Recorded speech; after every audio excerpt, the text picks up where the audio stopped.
우리가 우리 인생의 주인이 아닌 것이 우리의 삶이 우리의 뜻대로 되지 않는다는 겁니다. 실제로 우리의 삶은 내가 바라는 대로보다는 내가 바라지 않는 쪽으로 떠밀려 가는 것 같은 그런 경험을 할 때가 참 많죠. 그럼에도 불구하고 하나님은 우리를 하나님의 뜻을 이루어가는 도구로 삼으셨다는 거예요. 우리 인간은 한계가 있습니다. 그래서 하나님이 어떻게 우리의 길을 인도하실지 보이지 않기 때문에 때로는 하나님 앞에 답답하고 불평할 수도 있습니다. 그러나 내 생각과 다르신 하나님의 뜻은, 하나님은 우리 가운데 소망을 두고 행하시는 하나님이시기 때문에 하나님은 인간을 꿈꾸게 하셨다. 소위 우리 인간을 가리켜 호모 에스페란자라고 말합니다. 이 말은 인간은 꿈꾸는 사람이라는 겁니다. 희망을 가진 인간, 아무리 악조건 속에서도 희망을 잃지 마라. 포기하지 마라. 이 불확실한 시대에 우리 인생이 유린당하는 것 같은 그런 환경에서도 우리가 항상 낙심하지 말 것은 하나님이 우리의 삶을 인도하고 계시다는 거예요. 우리는 이 창세기를 보면서 느끼는 것이 하나님이 우리의 인생을 어떻게 이끌어 가시는가를 샘플로 제시해 놨어요. 예를 들면 아브라함의 생애, 하나님이 그를 찾아와서 하나님을 경외하는 아브라함에게 하나님은 복이 되게 하셔요. 모든 민족이 아브라함을 통해서 복을 받게 하셔요. 반면에 아브라함의 후손 이삭은 하나님이 이삭을 통해서 모든 민족이 속죄의 은혜를 입게 해요. 그리고 이제 야곱을 통해서 하나님은 우리의 삶을 어떻게 그 험한 세상에서 승리케 하시는가를 보여줘요. 그리고 이 요셉을 통해서 우리에게 보여주는 것은 우리의 꿈의 성취 과정은 결코 녹록치 않다. 내가 원하지 않는 엉뚱한 삶의 그 방향으로 떠밀려가는 것 같지만 결국은 하나님의 뜻은 이루어진다는 겁니다. 제가 전에도 말씀을 드렸습니다만 우리 인간의 삶은 우리가 의도하는 대로 되지 않아요. 우리가 원하는 대로 가지 않아요. 오히려 우리가 전혀 생각지 아니한 쪽으로 떠내려갈 수가 있어요. 그러나 확신하는 것은 거기에 하나님이 우리와 함께 계시다면 문제는 달라져요. 하나님이 우리와 함께 하시는 삶은 항상 형통으로 이어져요. 우리 인간은 내 삶을 스스로 내가 주인이 될 수 없다고 하는 한계를 갖고 있습니다. 그래서 희망 고문이라는 말이 있는데 희망 때문에 우리가 어떻게 보면 고통스러운 삶을 감내하고 살아야 하는 인간일지도 몰라요. 요셉은 그의 생애를 보면 참 기가 막힌 삶을 살아요. 늙음하게 아버지 야곱을 통해서 11째 아들로 태어납니다. 그는 사랑하는 라헬의 소생으로서 특별히 사랑을 받아요. 옷도 그에게는 채색 옷을 입혀주었다고 그랬습니다. 형제들 중에 누구도 그 옷을 입어본 사람이 없어요. 어떻게 보면 그것은 하나님이 그에게 옷을 지어 입혀주신 거예요. 이 채색 옷은 왕실에서나 입는 옷이에요. 아무나 입는 옷이 아니라고요. 그런데 왜 하나님은 특별히 요셉에게 채색 옷을 입혀주셨을까? 여러분, 삶이 말이죠, 어려서부터 우리의 삶을 가만히 이렇게 살펴보면 하나님을 사랑하는 자에게는 뭔가 특별한 게 있어요. 하나님이 그 사람을 특별히 대우해주는 뭔가가 있다는 말이죠. 이상합니다. 삶의 중심이 그 사람이 돼요. 형제들이 많아도 그 형제들 중에 그 사람이 중심이 돼요. 왜 그럴까요? 그것은 하나님이 그와 함께 하시고 하나님이 그를 중심으로 이루시는 어떤 역사의 깊은 뜻이 있다는 겁니다. 그래서 요셉은 어린 시절 꿈을 꿉니다. 우리가 잘 아는 대로 요셉은 형들과 함께 밭에 나가서 곡식단을 벨 때 11단이 자기를 향해 다 절하는 거예요. 여러분, 형제들이 다 그 자기에게 절한다고 하는 것은 특별한 겁니다. 그런데 또 얼마 있다가 보니까 11별과 해와 달이 자기를 향해 절하는 거예요. 그러면서 뭐라고 말합니까? 형들이 너한테 절을 하고 엄마 아빠가 너한테 절을 한다? 형들은 한마디로 요셉의 생애를 인정하고 싶지 않았을 거예요. 그런데 그 부모들은 그런 말을 마음에 두어요. 지켜보는 거죠.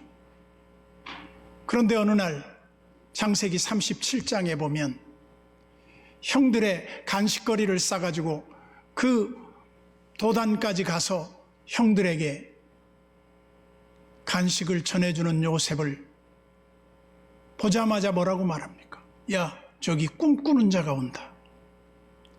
보기 싫은 놈이라는 겁니다. 그러면서 그를 잡아서 깊은 구덩이에 던져버립니다. 인생이 거기서 끝난 것처럼 보였어. 근데 형제들 중에 야, 동생을 이렇게 죽이면 되겠냐? 살려주기 위해서 그를 꺼내가지고 그냥 노예상들한테 팔아먹는 거예요. 근데 참 인생이 기구합니다. 얼마나 그 울면서 형들한테 나 좀 팔아먹지 말라고 액을 당부했겠습니까? 그렇지만 형들은 아랑곳하지 않고 그 미운 털을 뽑아버린 기분으로 요셉을 팔아치웠어. 그래서 37장에 팔려가는 요셉은 마치 시장으로 내동댕이 쳐진 한 노예와 같은 삶으로 버려집니다. 그래서 38장에 그의 삶이 어떻게 됐을까 성경을 처음 읽는 사람은 궁금하겠죠. 근데 요셉 얘기가 안 나옵니다. 그리고 38장에는 엉뚱하게 형제들 중에서 유다가 툭 튀어나와요. 이 형제들을 팔아먹고 형제들을 죽이려고 하는 이 공동체 속에서 희망을 발견하지 못한 유다는 그 집을 뛰쳐나가 버립니다. 그리고 이제 38장에서 유다의 이야기가 인생이 꼬이는 것으로 나타나요. 그리고 이제 39장에 보면 팔려간 요셉이 어떻게 됐을까? 우리의 궁금증을 자아내면서 바로 그는 이집트의 보디발이라고 하는 시위대장 집에 노예로 팔려갔습니다. 이 과정이 생략됐지만 우리는 이 사실을 통해서 무엇과 연관이 됩니까? 애굽의 최고의 자리에 올라갈 요셉의 길을 하나님이 어떻게 예비하셨는가를 보게 되는 거예요. 역사의 중심은 항상 누구를 통해서 이루어지느냐? 하나님이 기뻐하시는 한 사람을 통해서 역사가 흘러가요. 신기하죠? 요셉 한 사람이 역사의 중심 무대에 주인공으로 등장을 하는 겁니다. 다른 사람은 사실은 다 엑스트라예요. 왕도 거기에 대신들도 다 엑스트라예요. 주인공은 오직 하나님이 쓰시는 한 사람, 요셉이에요. 근데 요셉이 어떻게 됩니까? 요셉은 가는 곳마다 형통합니다. 왜? 여기 39장에서 등장하는 요셉의 배후에 누가 계시냐면 하나님이 함께 계셔요. 하나님이 등장을 합니다. 여러분, 요셉의 생애에 있어서 고난당하는 그 삶 속에 하나님이 그와 함께 하시는 것을 봐요. 근데 신기합니다. 보디발이 요셉을 보니까 요셉은 어디로 봐도 종이 아니야. 사람이 딱 보면 알잖아요. 얜 종 같지가 않은데. 여러분들 아마 그럴 거예요. 위풍당당한 모습으로 어떤 사람이 어디에 등장을 해요. 근데 그 사람 신분은 별로 중요하지 않는데 사람들이 주목을 끌어요. 눈에 띄는 사람이 있어요. 이상하리만큼. 중심 무대가 하나님에 의해서 이 사람에게로 사람들이 주목하게 돼 있다 말이죠. 그러면서 보디발이 어떻게 합니까? 집안 모든 집안의 일들을 요셉에게 다 맡겨버려요. 네가 다 알아서 해라. 한마디로 통장, 곡간, 집안 모든 열쇠, 금고 다 네가 관리해. 이 말은 무슨 말입니까? 요셉의 신실함이 인정받았다는 것이죠. 사람이 어디 가서든지 인정받는 사람이 굉장히 중요해요.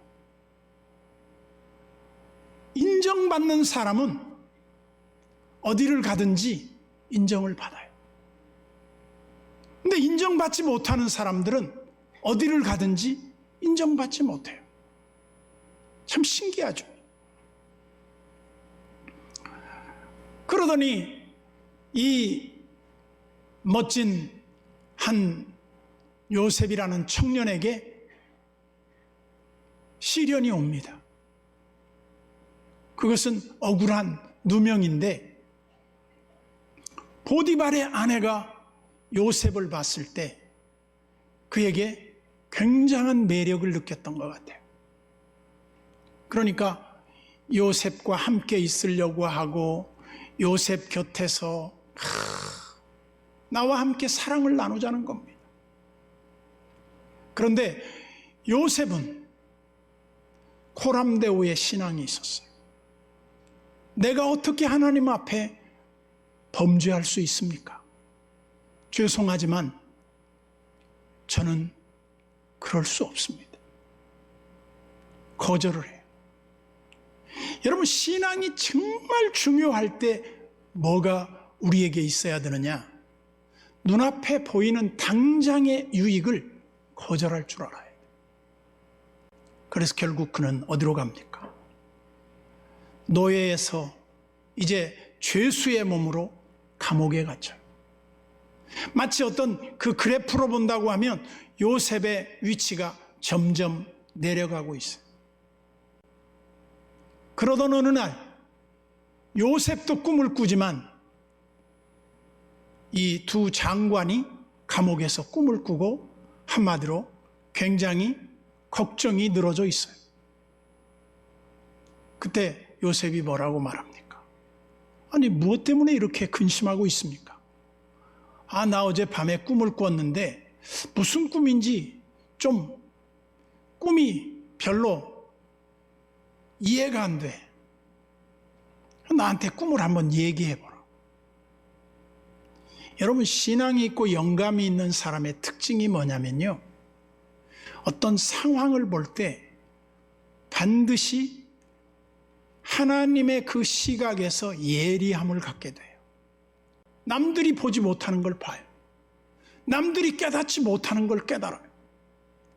감히 남들이 상상도 못하는 그것을 미리 예견하는 거예요. 이런 예지력을 갖는다고 하는 것은 쉬운 일이 아니에요. 그래서 하나님의 사람들에게는 하나님의 신이 우리와 함께 한다고 하는 것을 불신자들이 다 알아요. 그러니까 인간적인 꾀로 인간적인 잔머리로 하는 게 아니에요. 하나님이 주시는 특별한 은혜가 있단 말이죠. 그러면서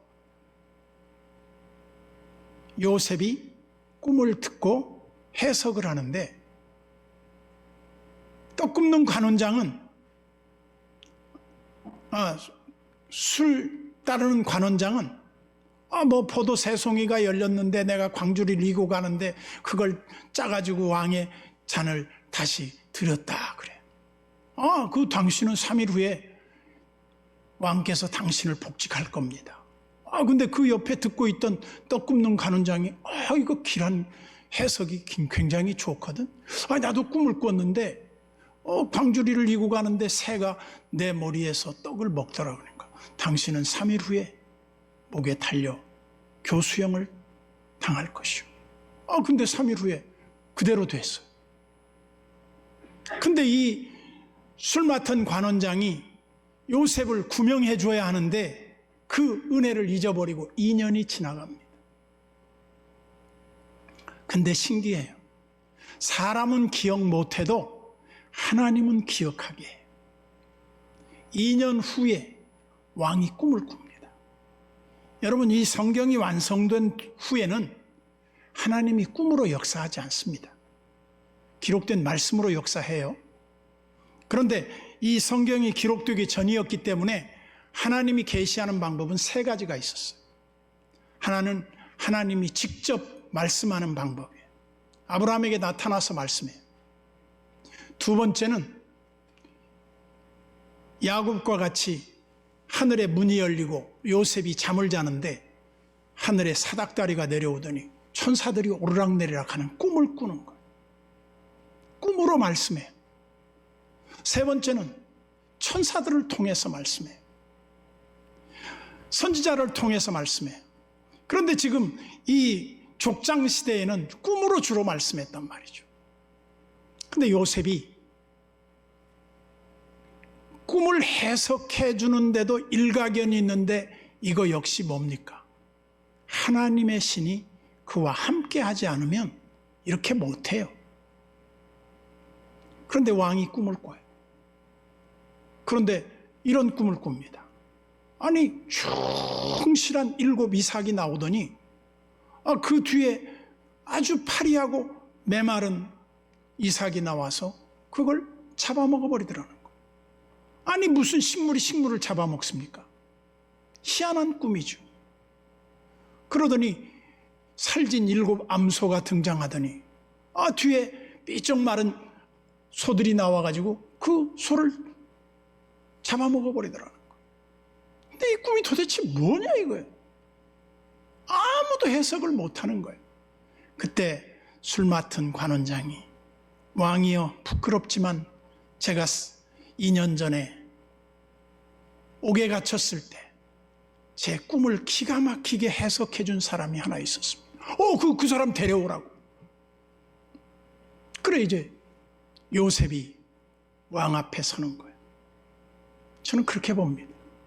너희 중에 신실한 자가 있느냐? 그는 왕 앞에 설 것이요. 신실한 사람을 하나님이 높입니다. 하나님을 진심으로 경외하는 자들을 하나님이 높이신다. 그리고 결국은 어떻게 됩니까? 왕한테 가서 꿈을 해석해 주는데 우리가 다 알고 있는 내용이에요. 7 이삭은 7년 풍년인데 지금까지 없었던 풍년이 될 겁니다. 파리한 7 이상은 그 후에 7년 흉년이 될 텐데 이런 흉년은 세상에 없던 흉년이 올 겁니다. 7 살진 암소도 역시 풍년을 암시하는 같은 꿈입니다. 7 암소 파리한 암소도 역시 7년, 흉년을 말합니다. 그러니 지혜로운 자를 세워서 이 모든 것을 관리하게 하십시오. 애굽 왕이 듣고 보니까 너만큼 지혜로운 사람이 세상에 어디 있겠냐. 네가 다 맡아라. 나이 30에 그가 종으로 팔려간 지 13년 만에 그는 세계 최고의 통치자의 반열에 오릅니다. 그리고 남은 곡식을 기가 막히게 관리해. 그래서 모든 사람들의 그 기근을 면제해주는 훌륭한 리더가 된 거죠. 여러분, 우리는 여기에서 뭘 봐야 됩니까? 하나님이 함께하는 한 사람의 그 영향력을 보게 돼요. 우리가 잘 아는 고 이건희 씨가 그런 말을 했습니다. 고대는 수많은 종들이 한 군주를 위해서 희생했다. 근데 현대는 한 사람이 일해서 전 국민을 먹여 살리는 때가 온다. 올해 통계를 보니까 작년에 삼성이 97조인가를 벌었더라고요. 어마어마한 거죠. 한 기업이 어지간한 한 국가의 1년 예산을 벌어요. 대단한 겁니다. 앞으로 어떻게 될지 모르겠지만 우리는 현대를 살아가면서 하나님의 손길을 수없이 느끼게 돼요. 그런데 그것이 뭡니까? 내가 원하지 않고 내가 계획하지 않은 일들이 내 앞에 펼쳐지는 겁니다.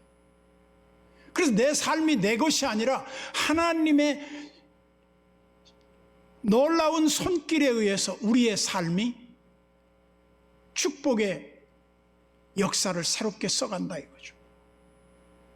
여러분, 요셉이 말이죠, 자기가 계획했던 대로 자기가 삶을 살았더라면 어떻게 되겠습니까? 요셉은 한 가정에 사랑받는 아들로 끝났을지 몰라요. 그렇지만 그의 인생의 굴곡을 통해서 하나님이 그를 높이시는데 기가 막힌 웅덩이에서 그를 끌어올리시는 거예요. 약한 나로 강하게, 가난한 날 부하게, 눈먼 날을 볼 수 있게 주님 내게 오셨네. 주님이 우리의 삶의 주인으로 오시고 주님이 우리를 통치하실 때 우리의 인생은 우리가 기대하는 것보다는 훨씬 더 위대한 결과를 낳을 수 있다는 확신을 갖게 합니다. 저는 여러분들이 올 한 해 들어 내가 내 인생의 주인이 아니라 내 인생의 주인을 하나님으로 삼고 하나님이 내 인생을 새롭게 역사를 써나가는 그런 한 해가 됐으면 좋겠다. 여러분들의 삶을 하나님이 축복하시기를 축복합니다.